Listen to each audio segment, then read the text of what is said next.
It's the Pete Souza Show. Sports, Pete.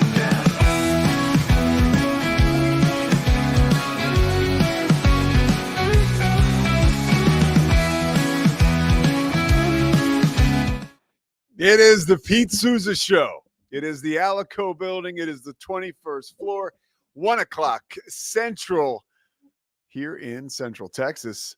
And I think it's the second day of fall, which, by the way, this is hidden away. Cam must have done this. I can officially bring my pumpkin out. I'm going to put it right here next to my chips that I just had with Ray from Slovakics. No lie, we just went out to lunch. Me, Ray, his wife, Kay. I was asking him what brought him to town. He was actually in town to talk to our friend Ali Cab the Bar about a local news story. But we went to lunch, and we talked about Slovakics and how awesome it is and how we're actually, Zach, this is news to you. Could be a headache for you, but it'll be fun. We're going to do a show at Slovakics soon, I think. Yeah, like a live remote, which is awesome because there's always a lot of traffic at Slovakics. So it'll be a festive atmosphere, maybe a little closer to like Thanksgiving, sometime late October, November. You're down with that, right? Potentially, if I don't have a kid, yeah. When are you due? Around that time, late October, early November. Well, we just might have to bump it up to early October. Yeah, that's. Sure, I mean, I'm down. I mean, that's the only thing I have. Yeah, your wife won't be though. No. By the way, how excited are you? We're going to talk this week about Mr. McMahon. Oh, I'm stoked. I'm absolutely stoked. I cannot wait. I have so many questions. I was listening to last night. I was listening to some podcasts about this topic and about how Netflix they have a huge deal with the WWE. Mm-hmm. They're going to start their weekly programming in 2025 on Netflix. Raw's moving to Netflix. Why would they do this? Money. And so it was in Eric Bischoff was mentioning the fact that this has been in the works for like 4 years, and Vince wanted to do it.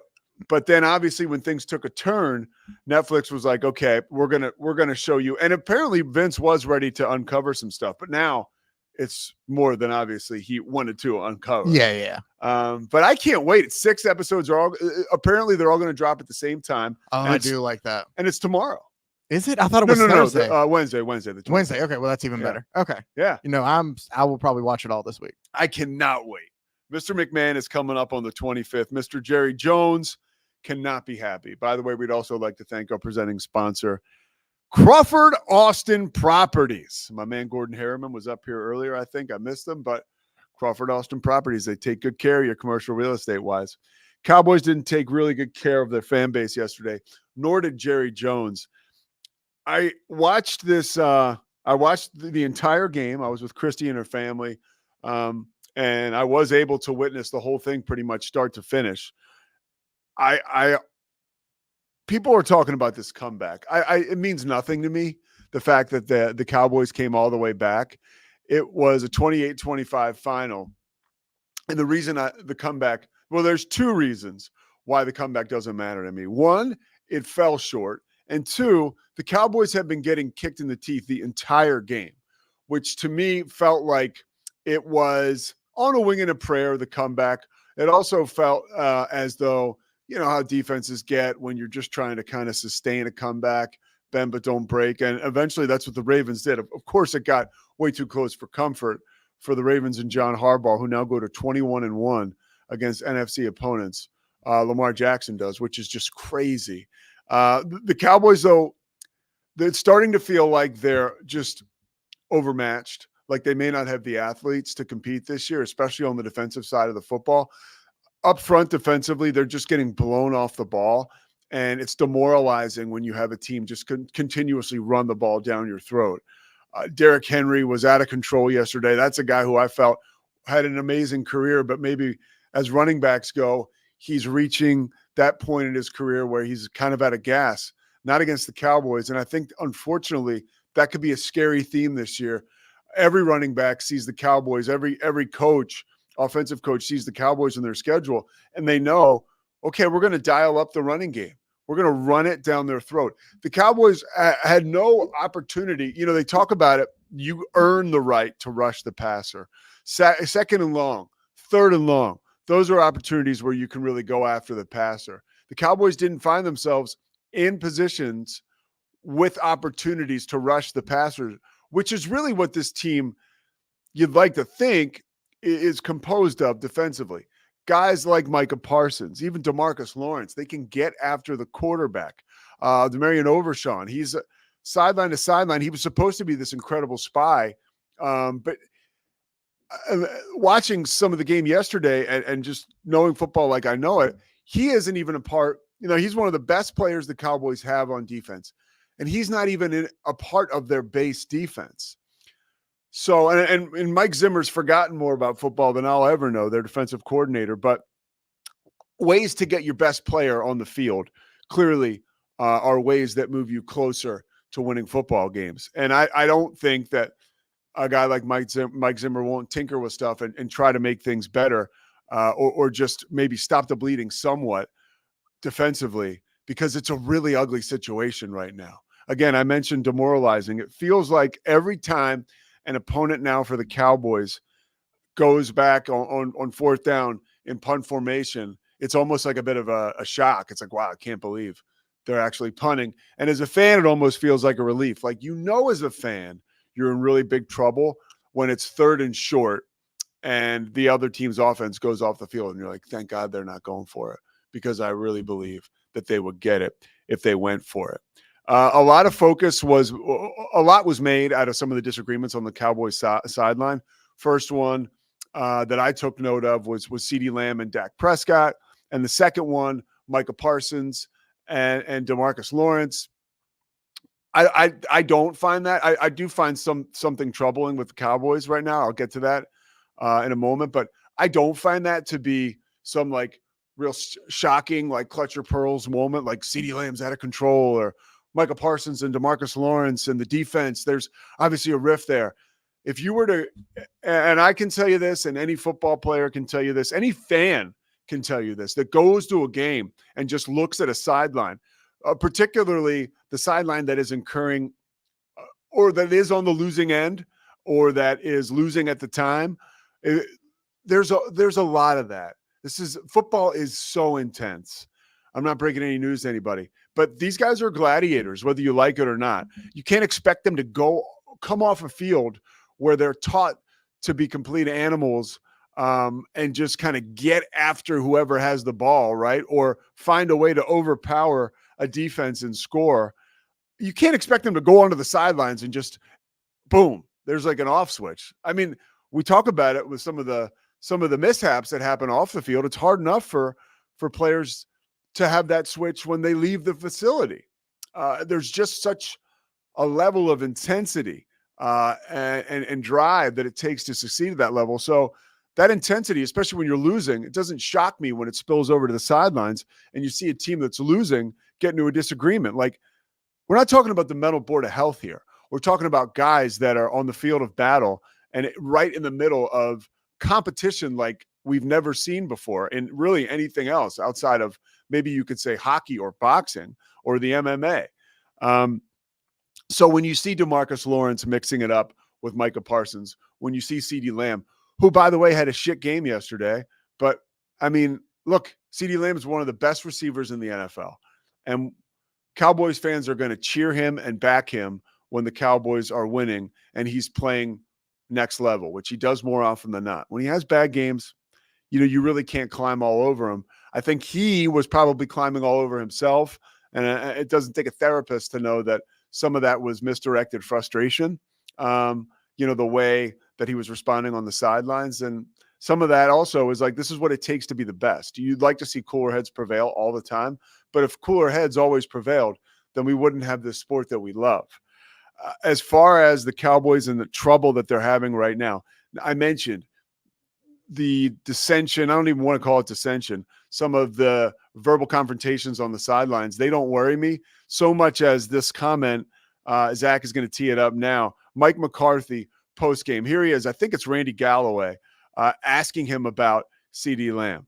And you said you were frustrated as a play caller, but you got CeeDee Lamb with a couple drops and a fumble and a penalty. I mean, how far away is he from being the kind of player you need him to Well, I be? think just like anything, especially a game like today, I think that the most important thing is to look straight in the mirror.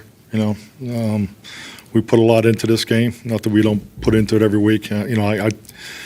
Our practice, sometimes your preparation is really good. You don't play as well as you like, and there's times where your preparation is not very good, and you play better than you thought. And I think clearly this week our preparation was pretty much in line with the way we played. So this group works hard. I do. I truly love the locker room. They got a ton of fight, but we're going through some growing pains. So we need to continue to grow and get ready for this game in New York. Now that is a telling statement to me. That is Mike McCarthy saying that we're struggling preparing and being professionals. Dak Prescott was on the record in the locker room saying, and I'm paraphrasing, we need to understand, we meaning they, that work doesn't end when you leave the facility. And I kind of would push back on that a little bit, especially with younger players, unless there's stuff going on off the field, right, that we don't know about, like guys going out way too late, maybe guys going out, I don't know, pushing it up until, the night before the game. But quarterbacks, really, that's the one position. And this is like, I remember Joe Thomas saying this, talking about Johnny Manziel. That's the one position where it doesn't just end at the facility. Like, you can't 9 to 5 it as a quarterback. It's 24/7. But apparently Dak Prescott and Mike McCarthy are sort of looking at other players on the team or looking around the locker room and now they're starting to be vocal about this, which is obviously in a loss, you try to correct the mistakes and you try to right what's wrong. Some of this stuff seems like it's stuff that they can really control, right? Like if you are not preparing the way that you should to play in the NFL against a team, by the way, the Ravens are a good football team. They lost to the world champions on the last play of the game in week 1. They gave it away, but barely lost in week 2. And then here they are. They controlled the entire game against the Cowboys. I know the Cowboys came back. That comeback means nothing to me. I mean, I can't tell you how little it means to me because they got, like I said, they got kicked in the teeth.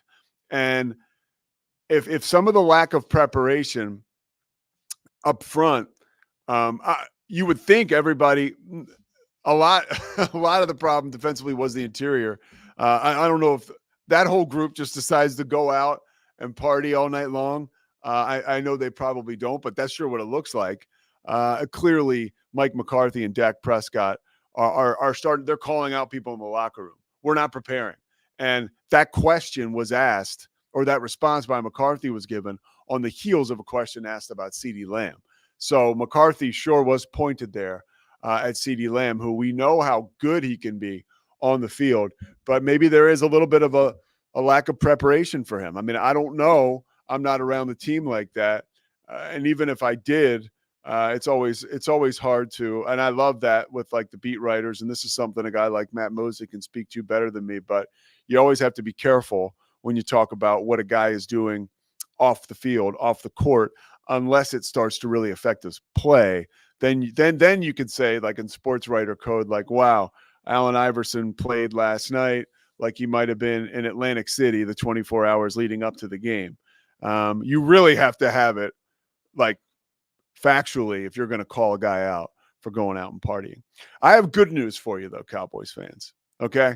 I mean, I know that was 15 minutes of bad news because there is, and I'll give you 15 minutes and 30 seconds of bad news. There is a real chance that these guys just aren't good enough, especially up front defensively, which if you can't fix that, you got no shot. Like there's stuff that you can do if you're Mike Zimmer with substitution patterns, right? And you can scheme a little bit. You can move a guy over a couple steps. But like at the end of the day, if your guys aren't good enough, you're in big trouble. And if your guys aren't good enough up front, you're in serious trouble. I think one thing they could try to change, and I'm not going to lie and say that I've watched any film on this game, but it seems like their linebackers, everybody's getting so manhandled off the ball for these past 2 weeks that like your linebackers don't have an opportunity to really be linebackers, right? And fly around the field and make plays. If your interior linemen aren't keeping people off of your linebackers, it's going to be a long day for your back seven, especially when a team figures out, which they've all figured out now, that we can run the ball down their throat. All right, on to the good news. And I do have some for you. Cowboys are 1-2. The Giants are not very good. It's a short week.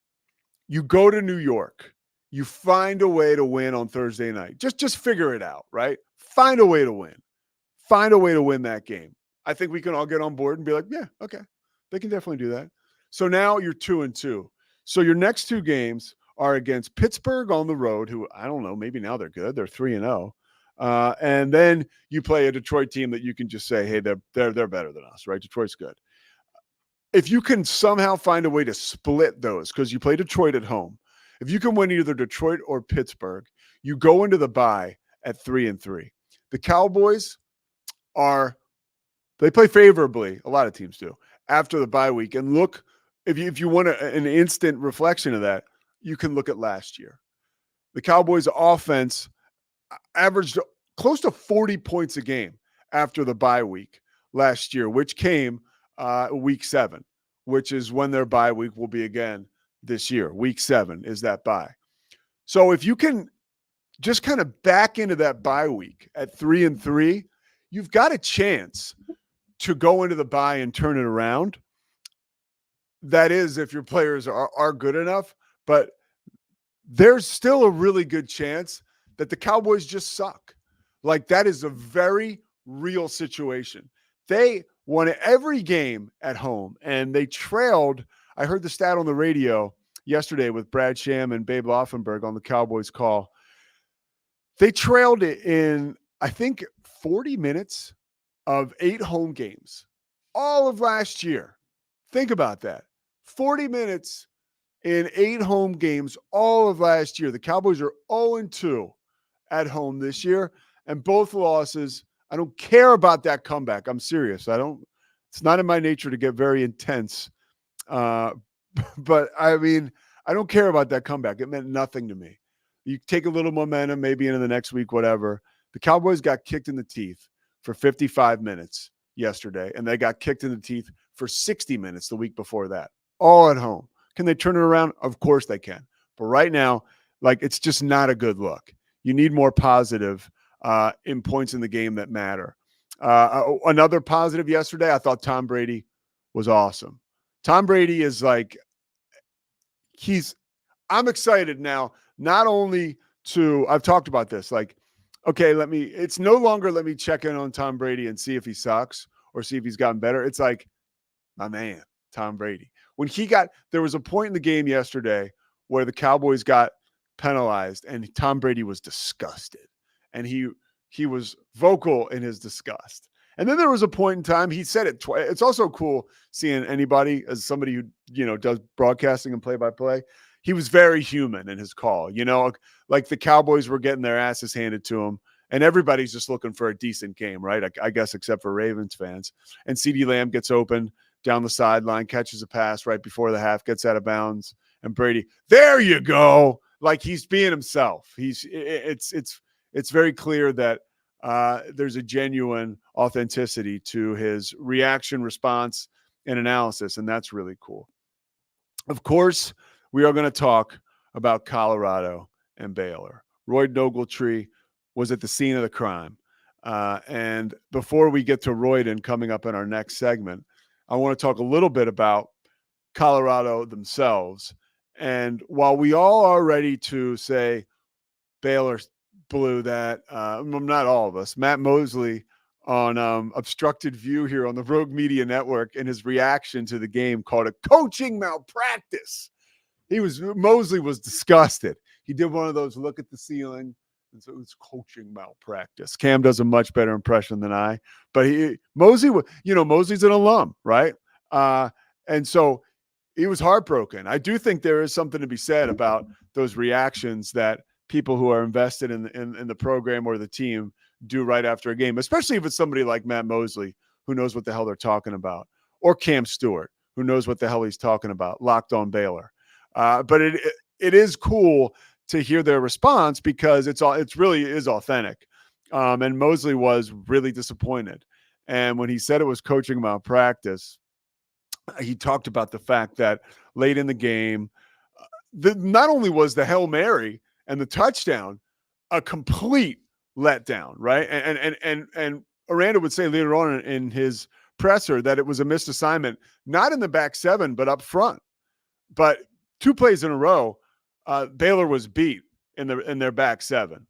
Literally, the one kid on Colorado should have caught that one pass and tied it up going away there. He was wide open. Caden Jenkins just got turned around and fell down. And then the next play, I don't know how that guy slides like freely, finds himself in like a one-on-one matchup. I just don't know. Dave Aranda would talk about it. He talked about, and if you watch the film, you can see this. Somebody on Baylor, their interior lineman, or I guess end, was supposed to get wide and keep contained and not allow Shedeur Sanders just to run freely to the sidelines and unload like that. And the linebacker is supposed to come in from the inside and apply pressure in that way. Both that end and the linebacker ended up taking a move going to the inside, giving Sanders just enough time to throw that ball. You can say, oh, well, he was hurried. He was almost sacked. That's great. But they should have been there like three paces before to give him not even a chance to uncork that one.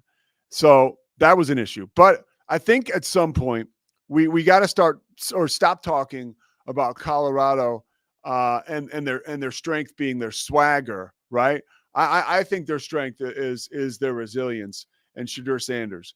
This dude, really, it's like I can get really spooky and weird now and talk about like a higher calling and like their belief in a higher power and like believing in yourself. Like Shedeur Sanders gets his ass kicked every game, right? I mean, he was sacked 8 times against Baylor. He could have been sacked 20 times. And every time he threw the ball, it seemed like he ended up picking himself up off the ground. I didn't catch, I'm sure, like we talked about the Cowboys, right? I'm sure, and we've seen it with all the social media and coverage of Colorado, where like he's, jawing with Travis Hunter or whatever.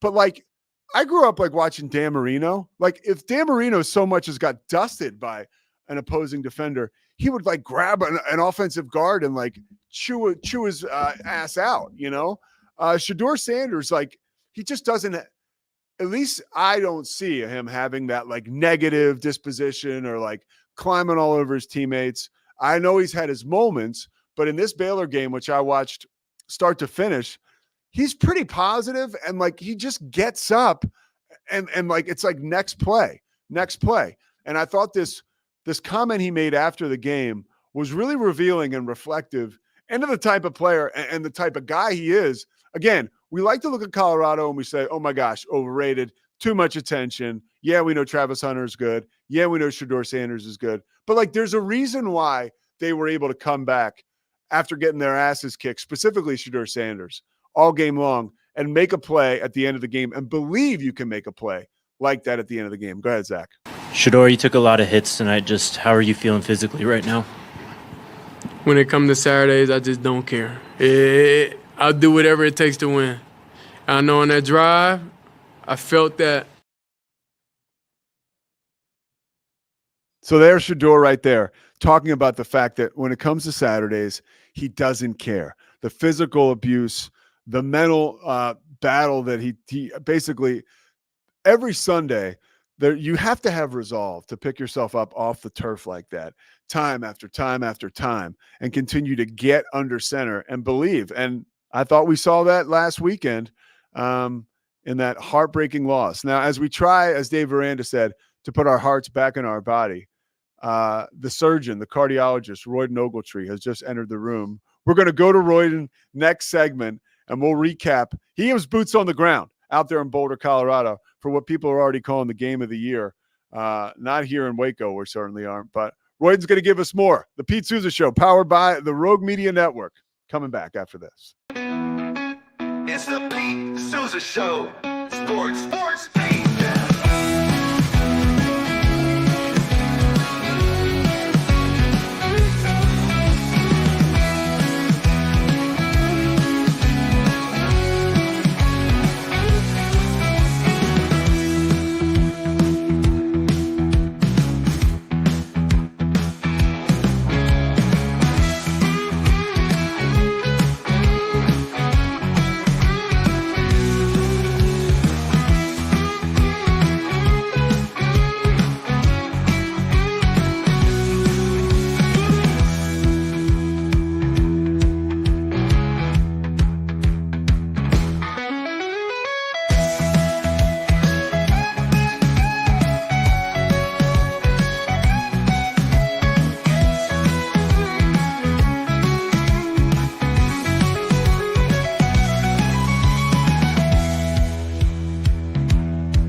one side. The Big 12 opener comes down to this play. Sanders gets the feet set toward the end zone for the game. It is caught by Wester, just like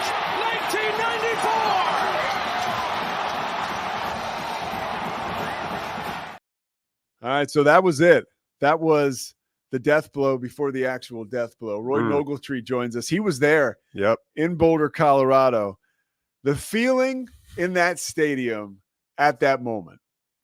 The feeling in the stadium, the fans absolutely went berserk because they had been sitting. I mean, Baylor had stunned them, to be completely honest. There was some dejected after they went up, I think 24-10, Baylor did. And Sawyer Robertson runs, untouched into the end zone on a 4th and 1 scramble. There was silence, and you could hear a couple like half-hearted clap, see you, like yay. And they were silent, and then they were sitting on their hands the entire second half, like they're nervous that, oh no, here we go again with what we've seen from this Colorado program over the past couple of years, where it's not exactly where they thought it would be, or oh no, we're having another Nebraska on our hands. But then things started to build and swell, and you could feel the energy rising, and it was like the top came off as soon as he hit that throw. But you could feel it kind of building in that last drive where they missed the field goal. Oh no. We may have a chance here. And everyone up in the press box. I was up in the press box. Jake Ward, our photographer, was down on the field, so he may have a better KWTX News. Yeah, Jake exactly. Ward. He may have a better idea of what it felt like down there, especially when they rushed the field after Richardson fumbled. But you could, even in the press box, you could tell that people were sort of like, "Is this gonna happen? Is this gonna?" And then it did, and you saw the clip, and the fans rushed the field after the fumble, and they tore down the goalpost. It was mayhem down there on the field. And then the announcer after the PA announcer after they stormed the field was like, "Fans, get off the field, come on, all right, guy." He was kind of like, "Let's go," like a parent in Walmart. He was just like, "Get up, come on. Let's get off the field. They still have to review this play." We all knew that he fumbled. It was pretty clear, even up in the press box. I was like, "That's out." But he was just over. I was cracking up even after Baylor kind of blew that game. I was kind of cracking up at, "All right, guys, enough. Stop." They did, because they did. Yeah. Wake up. It's time to wake up, Roy. I know Exactly. It's been a long week. Exactly. 60 hours later, here we are. I know that it was when everybody rushed the field, it did seem like bedlam. And honestly, I like, have become, I really pull for Baylor. And I even had the little kid in me like, "Get him off the field. We have to review it." Like it seemed like we had completely lost control. But, on the field, they lost control before that, right? The problems happened long before that last fumble. Dave Aranda, in that press conference, you were there for that. First of all, take me inside that room when he comes in. What were you feeling coming off this head coach? It has to be the most disappointing loss of his head coaching career. Well, prior to that, Kyler Jordan, the linebacker, who had a good game as well. I think all the Baylor defensive line and linebackers had a really, really good game. The problem was in the back end, sort of hanging with and like losing Travis Hunter in coverage. Regardless, they throw out Kyler Jordan in there, and he's all of 20 years old, and he is blurry eyed, red eyed, and he's still in his pads and sweaty, and he couldn't answer anything besides we're heartbroken. He was just slumped at the mic, and he said it's heartbreaking. We have to try to recover from this, but he was just quiet. And then they bring in Josh Cameron, who also had a good game on special teams, running all over the field, and he couldn't answer. He just almost didn't. You could tell, and it's tough after those kind of losses. You could tell that we are the last people that they want to see, and for good reason. I get it. I wouldn't want to see a bunch of like 30 and 40-year-old dudes and women sitting in there going like, so what'd you think about this play? And they're just, man, I just want to go home, And but Aranda, to answer your question, Aranda comes in and he's already quiet. But to me, even after last year, and I didn't cover a lot of press conferences with him last year because I took some time off from covering football, but ramping that back up now. Even to me, he looked and sounded the most dejected that I think I've ever seen him. And it's tough because he's already quiet and soft-spoken, and he wants to try and give a measured answer to every question that you ask him. But you could just kind of tell he was like, to me, he looked blurry-eyed, and you could tell the locker room that he had just come out of was going through it a little bit. Well, I was surprised, and I guess because I thought Colorado would win the football game going in. And then it was like, oh wow, Baylor legitimately should have won. Seemed like they were the better team. Yeah. Besides some missed assignments, but he talked about mistakes. Like he seemed like he was very driven on what the team did not do. Yeah. What were some of those mistakes? Well, I mean, getting Shadur Sanders to the ground. Like they sacked him 8 times, and you said I heard before I came in, and Aranda said as much too. They should have sacked him twice as many times as they did. And credit to Sanders for keeping his feet, because they were, like I said, they were living in his lap all night. But getting him to the ground and allowing coverage to bust in the back end, and then not keeping an eye on probably the best player in college football, Travis Hunter, and letting him run free. There's several times, and whether it be like pick plays that Colorado was running or what have you to get him open. But there was a couple of times before they scored that rushing touchdown to tie it at 24, that play, he's just wide open down the field, and he has to make a spectacular diving catch because Shadur is rushed a little bit. He makes a good throw, but he's just wide open down the field. How do you lose track of, quite frankly, the best player in football? I don't know. And there was some of those things. And then to me, the execution on offense of they were getting tough 3-4 yard runs, but they were running into like stacked boxes the entire time. They were playing press man coverage and like one high safety the entire game. And so they were daring them to throw the football. And then I think in the second half, Robertson, who I felt was pretty good this game, could have been better because he missed like 6 straight completions. Yeah. And that allowed Colorado to sort of get their momentum back, sort of drive killing misses that they had. And granted, their cornerbacks played well. Colorado's, sometimes the Baylor receivers sometimes weren't open. Yeah. And so he was just throwing into tight coverage. But what about the Hawkins drop? That to me, I felt like that was one of those things, like because Baylor was like almost ready to really put him away. I felt like, and right. That would have been maybe like a 21-point lead or 17 point lead. Yeah, it was. I think it was 24.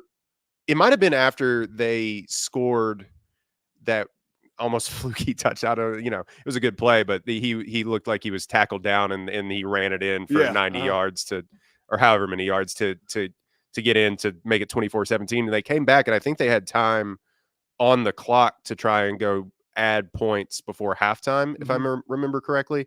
And Hawkins, and I might be misremembering when exactly. I think it was the third quarter. But I know the play that you're talking about because he threw him a really, really good ball, and it would have extended the drive, and he just bricks it. Yeah. And you could feel those little things added up. Yes. And, not a lot of people they're talking about execution, but momentum more so in college football is a real thing than any other sport. Yeah. And there was just little plays that I could tell momentum and vibes were shifting in the other direction. And Aranda and stuff isn't going to talk about that. He's the X's and O's guy, but I should have asked is like, how do you deal with those momentum swings? Yeah. Because in my time watching Baylor football growing up, I can tell when momentum is going the other way pretty quickly. And it was. And I just was like, guys, you're letting it loose. You're letting go of the reins here a little bit. What was the environment like prior to the game? Like I've never been to a game out in Boulder in the Coach Prime era.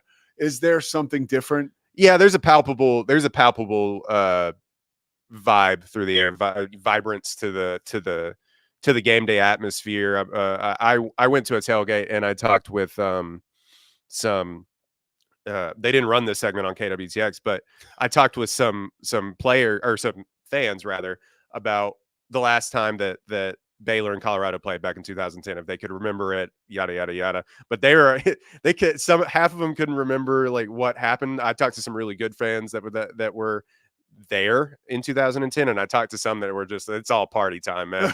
And we're just here for the vibes and the tailgate. And I mean, that's any fan base. But I talked to one woman and I said, and I was asking them all these similar questions, but the one question that I stumped all of them with, and I knew they weren't going to get it, I said, do you know the current coach of Baylor football? And they all were like, no. But this one woman, I don't think Deion Sanders knew. Maybe not. But like, Deion Sanders actually tried to go and talk to Coach Aranda after the game. But he was like, I tried to go and talk to their coach. Yeah, it wasn't there. But I asked this one woman, do you know who the coach is? She has no idea, but I know who the coach of Colorado is. Yeah. And I go, who? She goes, Deion Sanders. And I'm like, yeah, I mean, we all know. But no, it's the stadium is packed. The tailgate area is packed. And of course, like, it's way different vibe from what Baylor brings, Christian school, so on and so forth. There's people chugging beer around campus and like, 30 packs under their arms and just like, oh, I should have brought this case instead of this case. And people are drinking in the stands. And that's big time college football now. Yeah. But the vibe is completely different from what we have down here on MLK. What about, it's like Sodom and Gomorrah. Oh yeah. It's just people are, don't look back. You'll turn into a thing of salt. What about Baylor? As far as, before we get to Baylor, I want to ask you one last Colorado question. How good are they? Are they any good? That's tough to tell because that offensive line definitely has some problems. Yeah. And how far you go in this game at any level of football is really based on how good your offensive line is. Now, with the skill players they have, Jimmy Horn and of course Travis Hunter, and then the ability for them to throw the football, they couldn't run the football. They only ran for like 70 yards. Granted, their starting running back, I believe, was hurt and out for that game, but they cannot protect Sanders at all. And Baylor wasn't running anything super difficult. They were running a lot of like stunts, which Aranda said, and kind of confusing their guards, their inside guards, and blitzing their linebackers and things like that. And that allows for some busted coverage on the back end for Baylor. But yeah, if they can't shore up that offensive line, they're going to get Sanders killed. And I tweeted that during the game. I was like, credit to Sanders. He had, after the Nebraska game, had sort of thrown his offensive line under the bus a little bit, but credit to him. He got up every time and made big time throws every time. And now, how good are they going to be when they run into Utah? I don't even know if Utah's on their schedule. But but I know what you're saying. When they run into some of these big time, even bigger defenses, better defenses, how good are they going to be? I'm not sure. Bowl eligibility now for sure is on the table. And I said going into the game, I think this game was going to determine bowl eligibility for both programs in the long run, because it was a swing game for both teams, and they're going to run into some more tough competition. Colorado will, especially. Baylor's schedule is a little bit easier, but yeah, I think they're fine. I think they built their entire team out of skill players. Yeah, they built the whole plane out of skill players, is what I had a friend say one time. But I think they're okay now. When Travis Hunter and Shadur Sanders leave, I thought that too. Yeah, when they leave this year, inevitably, because they'll probably be. I mean, Travis Hunter will be a top 5 pick, and Shadur Sanders may be a first round pick. Yeah, but when they leave, what is that program going to look like? And the idea of Deion's recruiting style and running people off and bringing people in the transfer portal, I don't know. Yeah. This year, though, they'll surprise some teams like they surprised Baylor, and the talent alone will keep them in games. Now, to be able to win games like that on miracles, they might have to do that one or two more times, actually. What's next for Baylor? They got BYU, 4-0, feeling real good about themselves. This was a game where I circled on the schedule, okay, that's going to be a win for them. Now all of a sudden you're like, geez, I don't know. BYU beat the crap out of Kansas State. Out of Kansas Sure State. did. They made them look silly. And BYU held that SMU offense to I think what was it, like 14 points when they played SMU. They're holding teams to like 12 points a game. Yeah, I mean, so, Kalani Sitake has that team playing hard. Yeah. And it looked like it looked like he may be on the hot seat with sort of the down years that they had. Even Chris Kleeman said after the game, he was like, it sucks to lose, but like he's one of the best guys, best people in college football. It's nice to see him do well. What's next for Baylor is, I don't know. I think there's a lot of sunshine pumping going on from fans. Like, oh, it wasn't that bad. And then there's a lot of fans that are, I think I've seen both sides where a lot of fans are, this is over. It's so over. We've never been more over. Well, where are you? After the game, I was like, this is done. This experiment is, I was dejected after the game a little bit, along with the Baylor coaches and players. But I'm an alum, and, like Matt Mosley, and our friend over here, Cam Stewart. It's tough to watch your team, and it's also tough to like cover it and also have been part of the school for a little bit. But like, it's tough to watch your team lose in spectacular fashion. Mm-hmm. I was talking to Jake, and I was like, I would have rather have them beat us by 20 points. Yeah. But I think that they are more talented than they were last year, which north of crap is still crap. And that seems tough for, that's kind of harsh, but north of bad is still bad. Yeah. And they were really bad last year.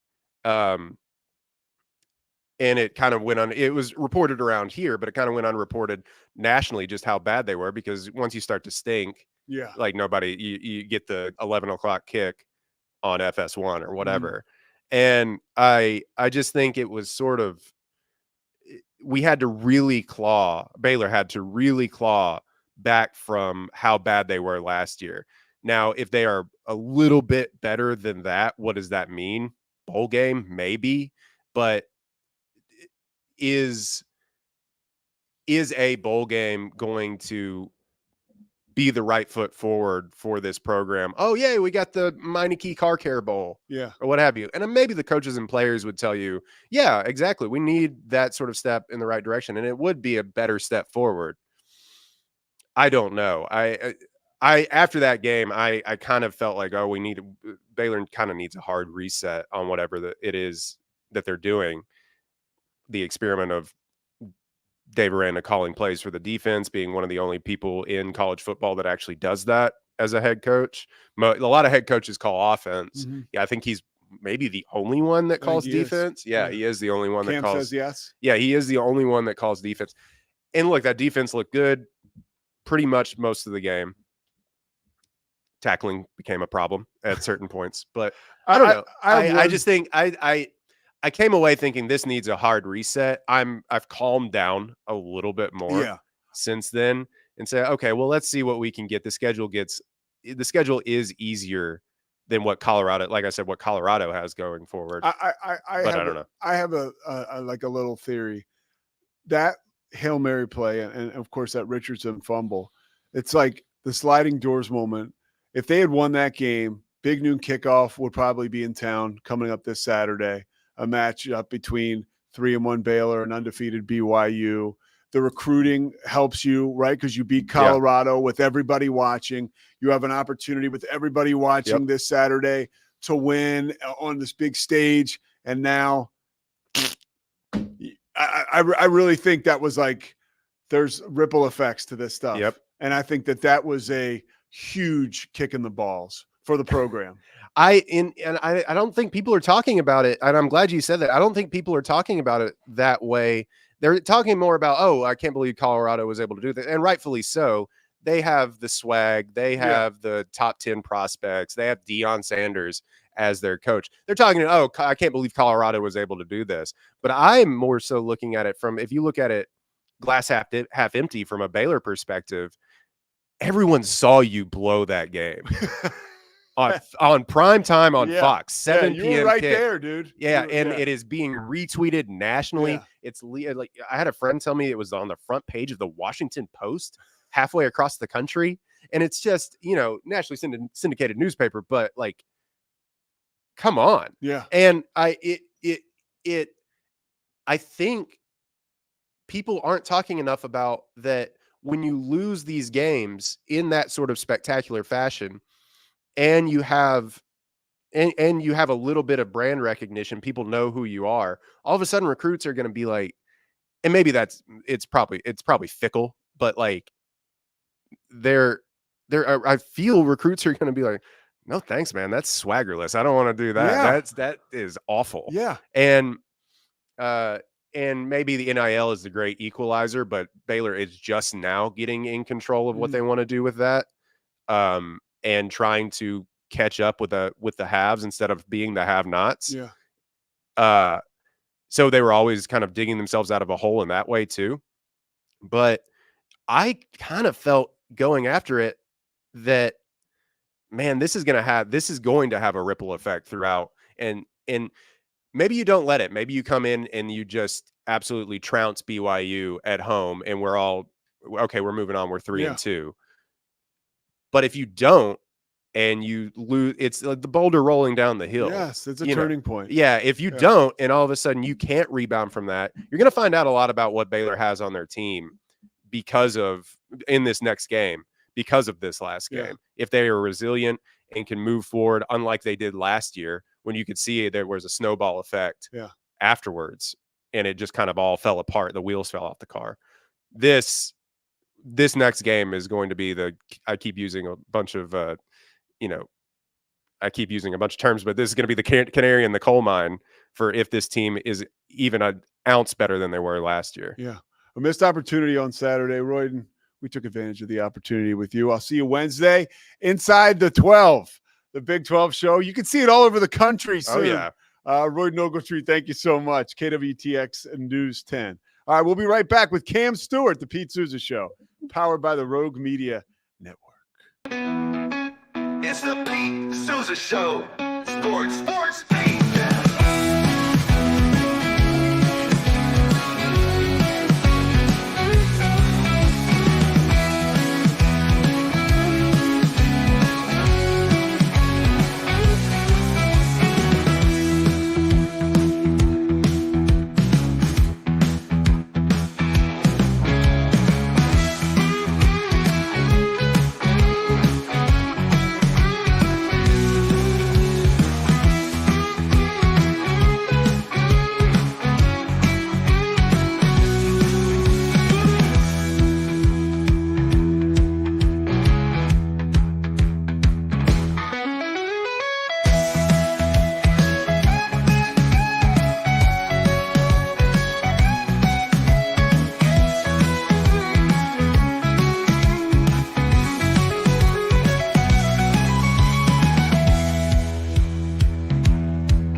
The Pete Souza Show. You've waited long enough. Cam Stewart, he's got a busy schedule this week. We're going to try to find ways to fit him in. If he can find ways to fit us in. He's the host of the Cam Show. You can also catch him locked on Baylor.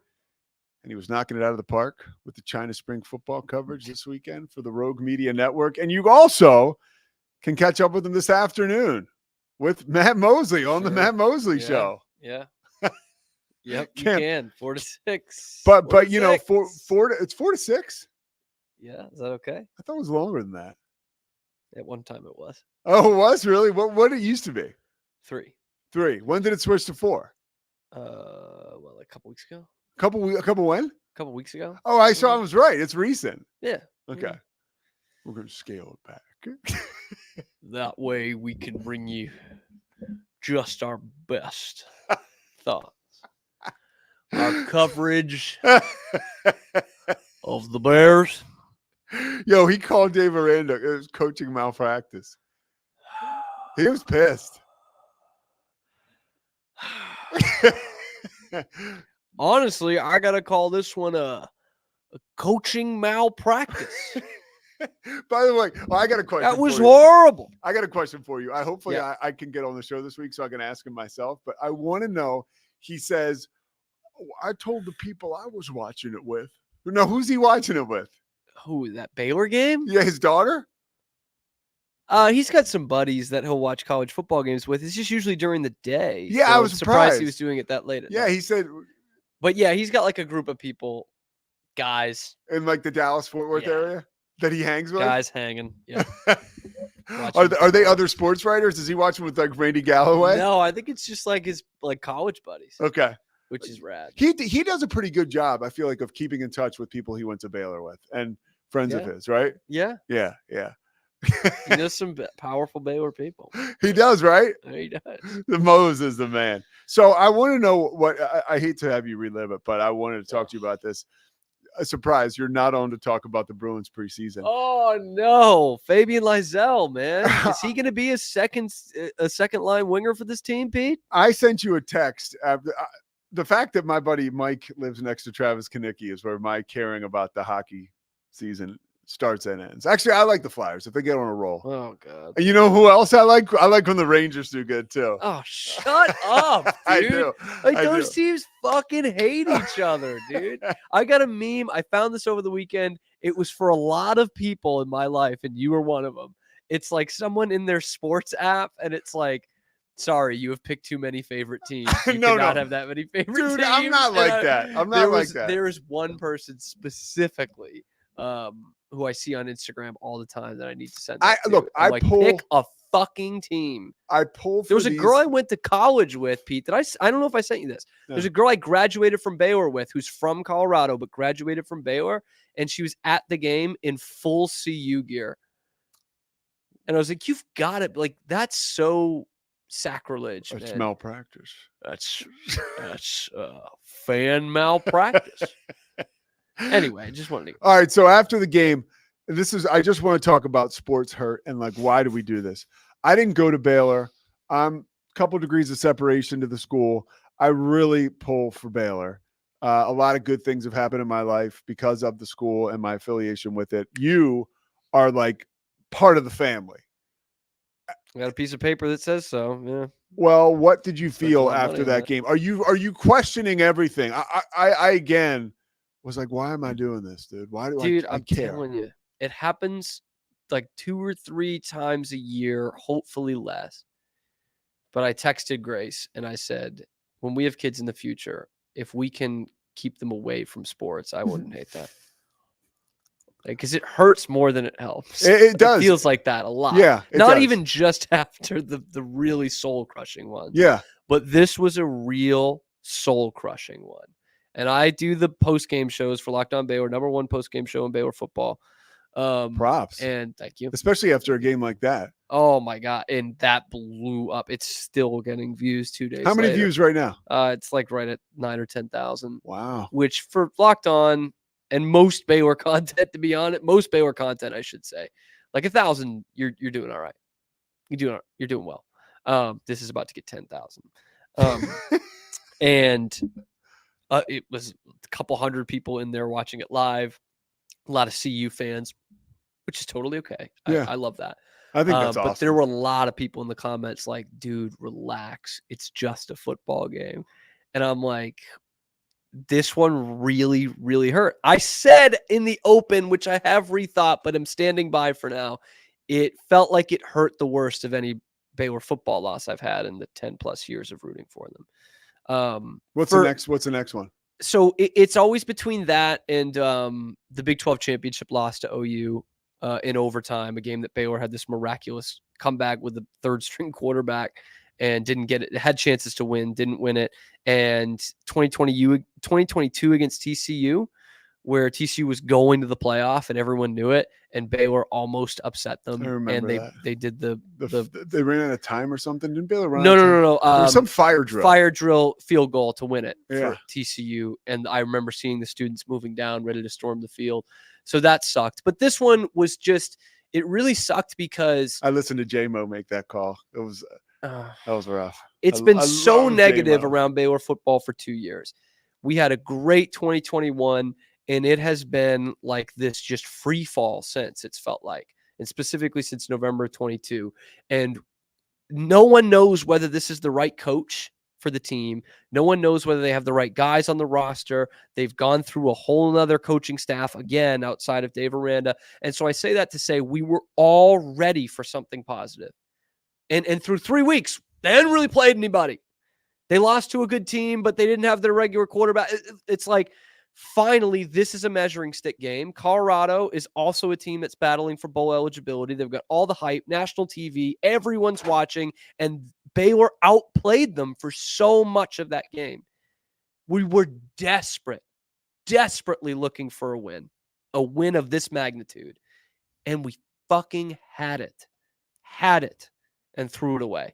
So that's why it felt like years of building up to this being the start of something, not years of building up for this to be the peak, but to finally be like, finally, it's going to be coming back. And you mentioned it with Royden, like BYU just kicks the crap out of Kansas State, and they're 4-0.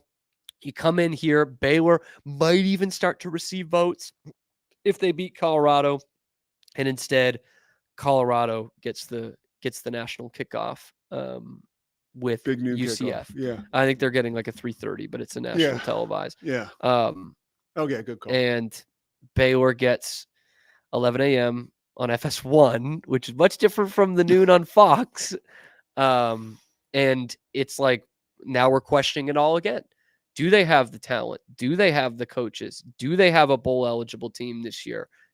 It's all coming back. It reminds you just that loss reminds me just how hard it is to win, really. And I'm not giving anybody excuse because I kind of agree with Mose. I hate to say this because, I'm Dave Aranda fan club, but like that was horse shit. Like the last couple plays, like it's like, what? How does that happen? Yeah. And so, it's just it just fucking hurt. It just hurts. And that rare occasion where you lose and you're going to see that for so long. But what I was saying was it reminds you of when you do win, like when Baylor fans, like when you're on that run and when you beat Ole Miss in the Sugar Bowl. Oh, that was so. It's just like, and this is after you beat Oklahoma State. It's like, it's amazing to have that happen. Like so much has to go right. Yeah, for those things to happen at a school like Baylor's. To what I'm saying specifically. Exactly. And I was at the Sugar Bowl, and I almost had tears in my eyes at the end of it because it was kind of like this. Because the Bruins preseason. Yeah, the Bruins did win that day. Bruins on a 6-game winning streak. But it was kind of like this in that we had some highs, and it was obviously a very fun season. But it's like we had taken so much crap. And for that 21 season, like you're going all the way back to the scandal and Riles getting fired and then Matt Rule, and that didn't work out. He leaves you. And it's like that was the culmination of so much shit that we ate for so long. And the one good season in between then was a year where you lost the Big 12 championship and lost the Sugar Bowl. And this time you won both. That was like one of my greatest ever wins as a Baylor fan. So, and since then it's been downhill. It hasn't been like, they've won games, but it's been all downhill since then. Yeah. All right. The Cam Show. Make sure you watch it tomorrow. Also, check him out with Matt Mosley, the Matt Mosley Show. If Mosley wants me to talk about Inside the 12 this week, he's got me. You let him know. All right. I think that's a good guest to have, or else he's putting Drake on there. So, all right, Zach, you ready to take us out? We'll see you tomorrow. The Pete Souza Show, powered by the Rogue Media Network. Have a great day. It's the Pete Souza Show. Sports. Pete.